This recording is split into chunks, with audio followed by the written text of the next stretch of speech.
तिरुपति बालाजी के प्रसाद में जानवरों की चर्बी युक्त घी के इस्तेमाल होने के आरोप पर धर्मगुरुओं और नेताओं का लगातार रिएक्शन आ रहा है। रामलला की प्राण प्रतिष्ठा के दौरान भी तिरुपति से आए 3 टन लड्डुओं को यहां पर प्रसाद के रूप में वितरित किया गया था। अब लड्डू में मांसाहारी पदार्थों की मिलावट की जानकारी होने के बाद संतों में नाराजगी है।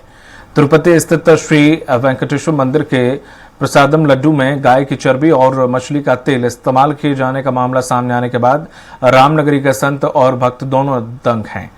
यहां स्वामी चित्तनानंद सरस्वती ने कहा है कि सारा संत समाज इसी तरह एक होकर तिरुपति मामले में आवाज उठाए। उप मुख्यमंत्री केशव प्रसाद मौर्य ने कहा कि अगर किसी तीर्थस्थल पर ऐसी घटना होती है तो वहां की सरकार सख्त कार्रवाई करेगी। हम उत्तर प्रदेश में भी इसका ध्यान रखेंगे। अगर किसी ने ऐसा किया है तो यह गलत है, उसके खिलाफ कानूनी कार्रवाई होनी चाहिए। पार्टी क्या क्या करेगी, किस तरह अफवाह फैलाएगी, इसमें तो भैया इनको महारत हासिल है ना। ये सब भारतीय जनता पार्टी का करिश्मा है, अफवाह है, जिससे लोग पूरी तरह से जानकारी लेते हैं। ये विश्वसनीय चीज नहीं है।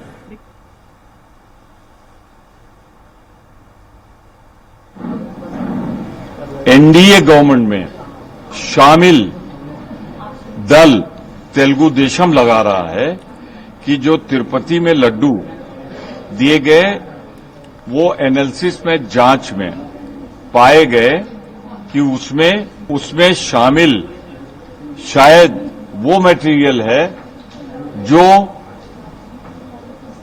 बीफ की श्रेणी में आता है। क्या इस्लाम या क्रिश्चियनिटी अपने सांप्रदायिक कार्यों में हिंदुओं को हस्तक्षेप की अनुमति देगा? कतई नहीं देगा। तो हिंदू समाज अपने मठ मंदिर, अपनी शुचिता पवित्रता के विषय पर किसी और को अनुमति क्यों देंगे? हम चंद्रबाबू नायडू की इस बात के लिए प्रशंसा करते हैं कि उन्होंने इस विषय का रहस्योद्घाटन किया। ये बड़ा षड्यंत्र है और समय रहते अन्य राज्य सरकारों से भी संत समिति यह निवेदन करती है कि आप गैर हिंदुओं को मंदिर की व्यवस्था से बाहर करिए, अन्यथा हमें आंदोलन के लिए मजबूर होना पड़ेगा। जो सूचना मिली है मैंने भी देखा है, मैं भी भक्त हूँ भगवान तिरुपति बालाजी का, भगवान रामलला का, और कहीं भी किसी तीर्थ स्थल में अगर इस प्रकार की शिकायत होगी तो वहां की सरकारें सब जो जरूरी कदम है उस पर उठाएंगी और हम लोग उत्तर प्रदेश में ध्यान रखेंगे। अधिक जानकारी के साथ जुड़ गए हैं पवन हमारे साथ, हमारे सहयोगी लखनऊ से। पवन जी, जब से ये मामला उठा है कि लड्डुओं में मिलावटी तेल या घी का इस्तेमाल किया गया जो कि जानवरों की चर्बी से बनाया, पूरे देश में बवाल मचा हुआ है। ऐसे में उत्तर प्रदेश में भी चूंकि लड्डू रामलला के मंदिर का जब स्थापना हुई थी तब उस वक्त वहां भी करीब 1 लाख के करीब पहुंचे थे। तो ऐसे में अब ये मामला वहां से भी कहीं ना कहीं जुड़ गया है, जो कि वहां के संत समाज हो, चाहे वो पुजारी हो, चाहे वो श्रद्धालु हो, सब इस चीज का विरोध कर रहे हैं। तो उत्तर प्रदेश की राजनीति में इसका क्या असर देखने को मिल रहा है?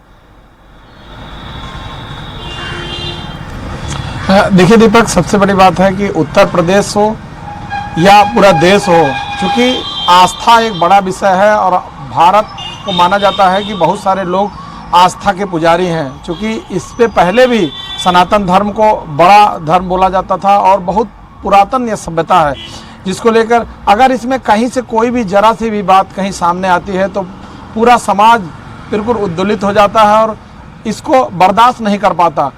अब इससे पहले जो बात आई है तिरुपति बालाजी से, माना जा रहा कि यहाँ पे जब प्राण प्रतिष्ठा हुआ था तो उसमें करीब 3 टन लड्डू यहाँ आए हुए थे। लेकिन इस बात को लेकर चंपत राय जो वहाँ के ट्रस्ट के जो मेन ट्रस्टी हैं, अध्यक्ष हैं, उन्होंने इस बात के लिए इनकार किया है कि ये जो लड्डू आए थे हमने प्रसाद में वितरित नहीं करवाए हैं। लेकिन संत समाज इस बात को मानने को तैयार नहीं है कि जब वो लड्डू जिसमें ये मिलावट की गई थी, उस मिलावट वाले लड्डू को चाहे वो वहाँ पे तिरुपति बालाजी में वितरित किया जाए या यहाँ अयोध्या में रामलला के प्राण प्रतिष्ठा में वितरित किया जाए या अन्य जो भी श्रद्धालु वहाँ जा रहे हैं वितरित किया जाए, इनका पूरी तरह से विरोध किया है। इसको लेकर के उत्तर प्रदेश की राजनीति में कई नेताओं में बड़ी टिप्पणी की है, अपना बयान जारी किया है। वैसे तो अयोध्या के सांसद जो समाजवादी पार्टी के अवधेश प्रसाद ने इसको एक सिरे से खारिज किया है कि यह मामला बिल्कुल पूरी तरह निराधार है। लेकिन जिस तरह से रिपोर्ट आई है, और उस रिपोर्ट में यह मालूम हुआ है कि इसमें कहीं न कहीं से चर्बी की मिलावट है। लेकिन इस रिपोर्ट के बावजूद भी जिस कंपनी ने वहां पे घी सप्लाई किया था उसका कहना है कि हम निरंतर सप्लाई नहीं करते हैं, मात्र 2 माह ही हमने घी सप्लाई किया है। लेकिन हम जब घी सप्लाई किए थे उस समय जो भी सैंपल हमारा था सभी अधिकारियों ने अप्रूव किया था, उसमें कोई मिलावट नहीं थी। लेकिन आज की जो दूसरी रिपोर्ट आई है उस रिपोर्ट में माना जा रहा है कि इस तेल में मिलावट है। अब सबसे बड़ी बात है कि सबसे बड़ा जांच का विषय है कि एक्चुअल पोजीशन क्या है, जब वह तेल वहां सप्लाई किया गया तो उस समय कौन सा तेल था, किस तरह का घी इस्तेमाल किया गया, कौन सा सप्लाई किया, और जो सप्लाई किया उसमें मिलावट थी कि नहीं थी। तो ये एक बहुत बड़ा विषय होता जा रहा है। लेकिन उत्तर प्रदेश की राजनीति में सीधा असर पड़ेगा। अभी फिलहाल चूंकि 10 उपचुनाव होने हैं, उस उपचुनाव को लेके आपस में यहाँ पूरी तरह से समाजवादी पार्टी, भारतीय जनता पार्टी, कांग्रेस, अन्य सभी पार्टियां पूरी तरह से इस समय अपनी तैयारी की जोरों पे हैं। लेकिन इसमें ये बयान काफी कारगर साबित होगा कि आपस में बहुत सारे जो श्रद्धालु कहीं भी दर्शन पूजन के लिए जाते हैं उनके मन में कहीं न कहीं से यह बात की पीड़ा पहुंच रही है। जी दीपक जी, तमाम जानकारी साझा करने के लिए शुक्रिया आपका पवन जी। तो अब ये मामला पूरे देश में गर्माता जा रहा है, लगातार इस पर राजनीति हो रही है। उत्तर प्रदेश में भी अलग अलग नेताओं के इस पूरे मामले को लेकर बयान सामने आ रहे हैं।